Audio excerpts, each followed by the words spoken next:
الرحمن الرحیم نحمدہ و نصلی علی رسول الکریم۔ ہر انسان نے موت کا ذائقہ چکھنا ہے، تو مسلمان کے لیے موت کے وقت شریعت کے کیا احکامات ہیں، اس کو مسنون طریقے سے غسل کیسے دینا ہے اور اس کو مسنون طریقے سے کفن کیسے دینا ہے،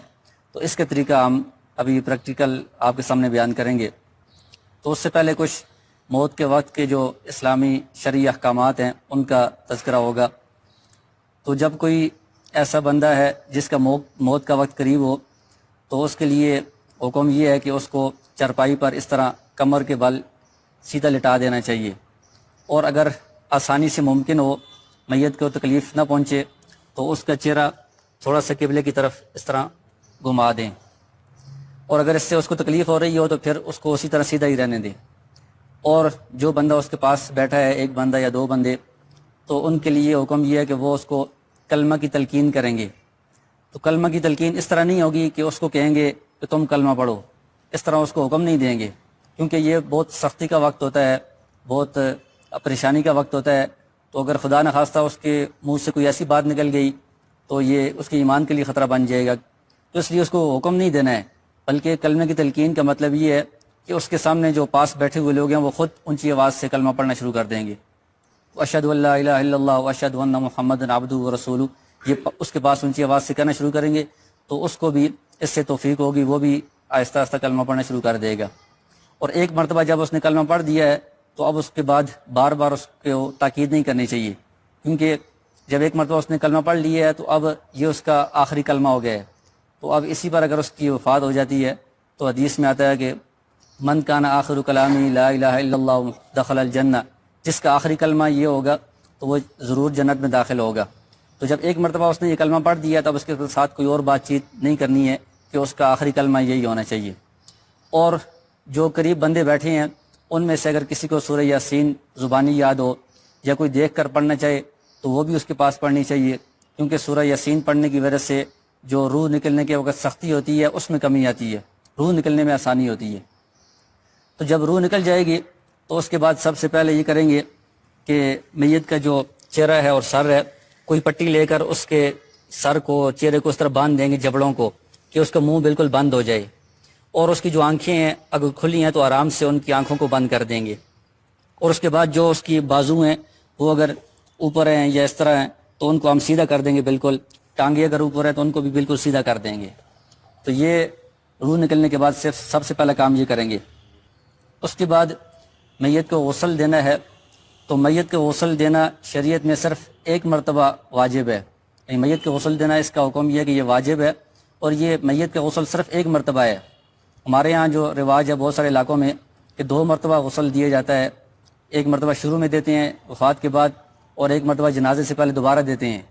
تو یہ شرعی طور پر ٹھیک نہیں ہے۔ تو ایک مرتبہ غسل کافی ہے، شروع میں دے دی ہے، اب جنازے سے پہلے دوبارہ غسل دینے کی ضرورت نہیں ہے۔ تو غسل دینے کے لیے ہم کیا کریں گے کہ اس طرح ایک تختہ جو ہے یہ غسل والا، جو عام طور پر مساجد میں رکھا ہوتا ہے، یا اگر تختہ میسر نہیں ہے تو کوئی بھی ایسی لکڑی کی چیز یا خالی زمین پر بھی اس کو لٹا سکتے ہیں۔ تو اس سے پہلے یہ جو تختہ ہے، میت کو لٹانے سے پہلے اس تختے کو 3 مرتبہ دھو لینا چاہیے، پانی سے دھو لیں، اس کو صاف کر لیں۔ اس کے بعد اگر خوشبو کی دھونی اس کو دی جاتی ہے، اگر آسانی سے ممکن ہو تو دے لیں، ورنہ پانی سے اس کو دھو کر صاف کر لینا کافی ہے۔ پھر اس کے بعد میت کو لا کر اس تختے پر لٹایا جائے گا، اور پھر اس کے بعد میت کا جو سطر ہے اس کو ایک موٹے کپڑے سے ڈھانکا جائے گا۔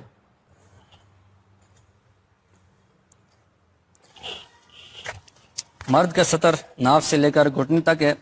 تو ناف سے اوپر یہ موٹا کپڑا ہونا چاہیے اور گھٹنے سے نیچے تک ہونا چاہیے، اور خواتین کا سینے سے اوپر تک ہونا چاہیے اور گھٹنے سے نیچے تک ہونا چاہیے کپڑا۔ موٹا کپڑا اس لیے ضرورت ہے کہ ہم غسل دیں گے تو یہ کپڑا گیلا ہوگا، اگر باریک کپڑا ہوگا تو اس میں سے سطر نظر آئے گا، تو اس لیے موٹا کپڑا اس کے اوپر ہونا چاہیے۔ جب یہ کپڑا آپ نے ڈال دیا ہے، اب جو میت کے کپڑے ہیں ان کپڑوں کو ہم اتار دیں گے۔ تو کپڑوں کو اسی طرح اتارنا تو میت سے بہت مشکل ہوتا ہے، تو اس کا طریقہ یہ ہے کہ اس کو آپ کاٹ دیں۔ تو کاٹنے کے لیے کینچی لے کر یہ جو قمیض ہے اس کو یہاں سے کٹ لگا دیں، بازو کو ادھر سے کٹ لگا دیں، ادھر سے بھی دونوں کو، قمیض کو بھی نیچے سے اور بازو کو بھی کٹ لگا دیں، اور اس کو پھر اس طرح اوپر نکال لیں، گلے سے باہر نکال لیں۔ اور یہ جو سطر والا کپڑا رکھا ہوا ہے اس کپڑے کے نیچے ہاتھ ڈال کر اس کا ازار بند کھول دیں گے اور نیچے کی طرف سے اس کی جو شلوار ہے اگر آسانی سے نکالنا ممکن ہو تو اس کو کھینچ کر نکال دیں گے، ورنہ اس کو بھی کینچی کے ساتھ کاٹ کر اس کو بھی باہر نکال دیں گے۔ جب اس کے کپڑے اتار دیے ہیں، یہ کپڑا اوپر رکھا ہوا ہے سطر ڈانپنے والا، تو اس کے بعد ہم غسل شروع کریں گے۔ تو میت کے غسل کا بھی وہی مسنون طریقہ ہے جو زندہ آدمی کے غسل کا طریقہ ہے۔ زندہ بندہ اگر غسل کرنا چاہتا ہے تو مسنون طریقہ یہ ہے کہ پہلے وہ استنجا کر لے اور اس کے بعد پھر وضو کر لے، پھر اس کے بعد پورے جسم پر پانی پائے یعنی غسل کرے۔ تو میت کا جو غسل کا طریقہ ہے وہ بھی اسی طرح ہی ہے۔ سب سے پہلے کیا کریں گے کہ جو غسل کرانے والا ہے وہ اپنے ہاتھ پر، بائیں ہاتھ پر دستانہ پہن لے، جو عام طور پر ڈاکٹر حضرات استعمال کرتے ہیں، وہ دستانہ مل جائے وہ پہن لیں۔ اگر وہ نہ ملے تو کوئی بھی کپڑا لے کر اس کو ہاتھ کے ساتھ باندھ لیں، چھوٹا کپڑا ہو، کوئی چھوٹا رومال ہو، اس کو ہاتھ کے ساتھ اس طرح باندھ لیں، موٹا کپڑا ہونا چاہیے۔ تو ہاتھ کے ساتھ جب کپڑا باندھ لیا ہے، اس کے بعد پھر پانی آپ کے پاس پہلے سے موجود ہوگا، پانی نیم گرم ہونا چاہیے، بہت ٹھنڈا بھی نہ ہو، بہت ذرا گرم بھی نہ ہو، نیم گرم پانی کے پہلے سے انتظام کر لیں۔ تو اس میں مگے میں پانی لے کر بایاں ہاتھ اس کپڑے سے نیچے اس طرح ڈال کر پانی بھی ڈالیں گے اس طرح، اور اس کا استنجا کرا دیں گے۔ جب استنجا کروا دیا ہے، اچھی طرح اس کو صاف کر دیا ہے، اس کے بعد دوسرا مرحلہ یہ ہے کہ دستانے اتار دیں گے۔ اب اس کو وضو کروانا ہے۔ تو وضو میں زندہ بندے تو کلی بھی کرتے ہیں، ناک میں پانی ڈالتے ہیں سارا، اس میں کلی اور ناک میں پانی ڈالنے کی ضرورت نہیں ہے، بلکہ کلی کے بجائے تھوڑی سی روئی لیں گے، آپ روئی کو اس طرح کر لیں گے اور اس روئی کو پانی میں بھگو کر اس کے منہ میں ہونٹوں پر اس طرح مل دیں گے تر روئی کو۔ اگر منہ کھلا ہوا ہو تو اندر جو دانت ہیں ان دانتوں پر بھی اس کو مل دیں گے، تو یہ اس کی کلی ہو جائے گی۔ ایک مرتبہ روئی کو تار کر کے اس طرح لگایا، پھر دوسری مرتبہ اور روئی لے کر اس کو بھی اس طرح بنا کر اس کو بھی تار کر کے اس طرح دوبارہ اس کے ہونٹوں پر لگا دیے، دانتوں پر لگا دیے، اس طرح 3 مرتبہ کریں گے، تو یہ کلی ہے۔ پھر اس کے بعد اور روئی لے کر اس کو اس طرح بنا کر تر کر کے اس کے ناک میں اس طرح صفائی کر دیں گے، تر روئی کو اس طرح پھیر دیں گے، گمار دیں گے ایک مرتبہ، دوسری مرتبہ دوبارہ اس طرح روئی لے کر اس کو بھی تر کر کے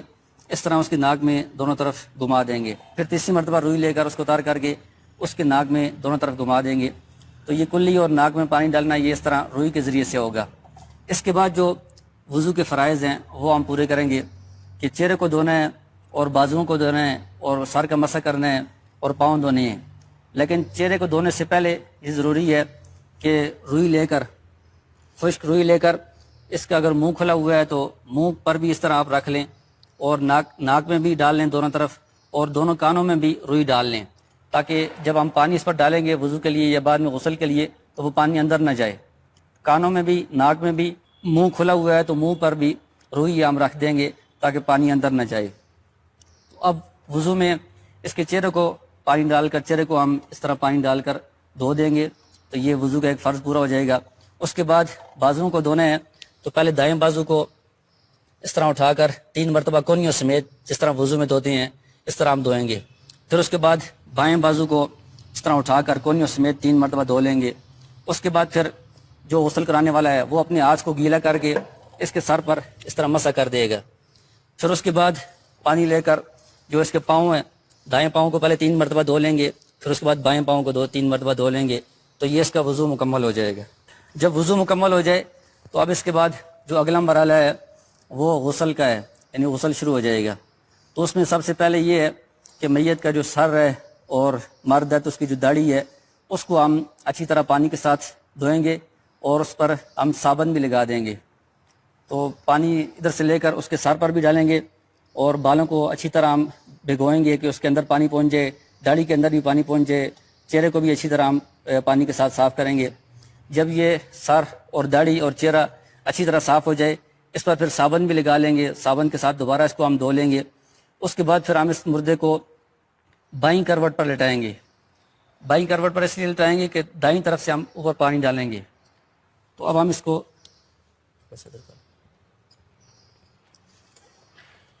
یہ سطر والا کپڑا بڑا ہونا چاہیے ہر طرف سے کہ اگر اس کی کروٹ بدلیں تو سطر ظاہر نہ ہو۔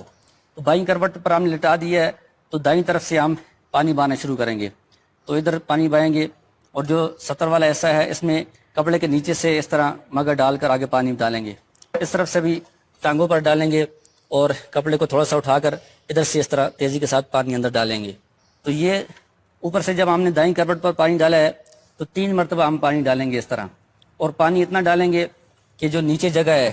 جو نیچے بائیں کروٹ ہے تختے کے ساتھ جو لگی ہوئی جگہ ہے وہاں تک پانی پہنچ جائے، سامنے کی طرف سے بھی پیچھے کی طرف سے بھی نیچے تک پانی پہنچ جائے، اتنا پانی ہم ڈالیں گے۔ پھر اس کے بعد ہم ان کو دائیں کروٹ پر لٹائیں گے۔ دائیں کروٹ پر جب لٹا دی ہے تو اب بائیں کروٹ اوپر ہو گئی ہے، اس پر ہم اسی طرح 3 دفعہ پانی بہائیں گے، یہاں سے شروع کریں گے اور ادھر کپڑے کے نیچے سے پانی ڈالیں گے، اور اس طرح ٹانگوں پر بھی پانی ڈالیں گے، اور کپڑے کے نیچے سے یہ سارا جو جسم ہے یہ 3 مرتبہ اس کو بھگونا ہے۔ اتنا پانی ڈالنا ہے کہ سامنے سے بھی اور پیچھے سے بھی نیچے جو جگہ ہے تختے کے ساتھ جو لگی ہوئی ہے وہاں تک پانی پہنچ جائے۔ جب 3 مرتبہ یہ پانی ڈال دیا ہے تو اب سر پر تو ہم نے صابن لگا دی ہے، چہرے پر بھی صابن لگا دی ہے، داڑھی پر بھی لگا دی ہے، جو باقی جسم ہے اس پر بھی اگر صابن لگانے کی ضرورت ہو تو اس پر بھی صابن لگا لیں۔ جو سطر والا ایسا ہے اس پر صابن لگانے کے لیے پھر ہاتھ پر دستانہ یہ کپڑا باندھنا ضروری ہوگا، اور باقی جسم پر بھی صابن لگا لیں۔ جب صابن لگا لیا ہے اس کے بعد یعنی 3 دفعہ تو ہم نے پہلے پانی ڈالا تھا، صابن لگانے کے بعد اب ایک اور دفعہ اصل جو مسنون طریقہ ہے وہ تو یہ ہے کہ پانی میں کافور ایک خوشبو ملتی ہے، وہ ملا کر اس پانی کے ذریعے سے آخری مرتبہ صابن لگانے کے بعد اس پورے جسم پر پانی ڈال دینا چاہیے۔ اگر کافور والا پانی نہیں ملتا تو وہی پانی جو ہمارے پاس پہلے سے موجود ہے نیم گرم پانی وہ ہم ڈالیں گے۔ تو اس مرتبہ صرف ہم ایک طرف ہی ڈالیں گے کہ اس کو اب بائیں کروٹ کی طرف لٹا کر اس طرف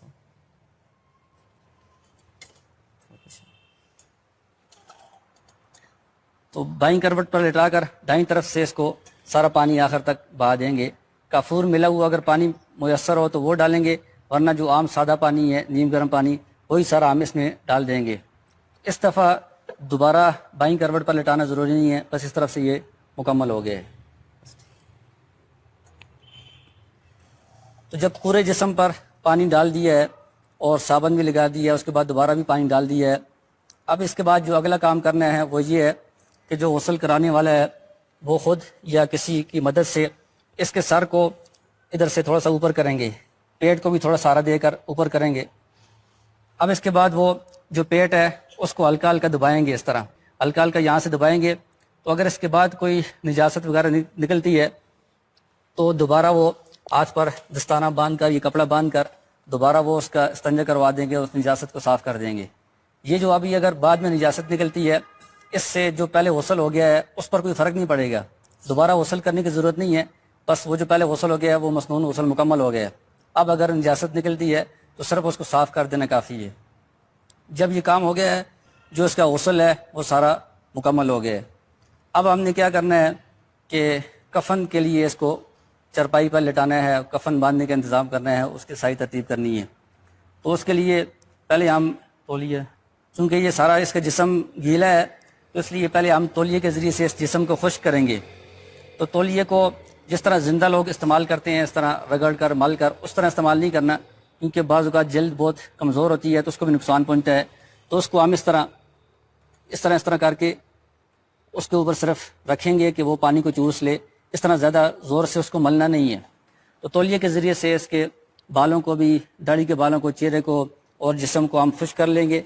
خشک کرنے کے بعد یہ جو کپڑا ہے جو ہم نے پہلے سے سطر پر ڈالا ہوا ہے یہ تو ابھی پانی کے ساتھ بہت ذرا بھیگ گیا ہے، تو اب ہم اس کے اوپر خشک کپڑا ڈالیں گے سطر کو چھپانے کے لیے، اس کو ہم نکال لیں گے۔ تو یہ کپڑا بھی اتنا ہونا چاہیے کہ ناف سے لے کر گھٹنے تک جو سطر ہے وہ چھپ جائے۔ تو یہ خشک کپڑا جب آپ نے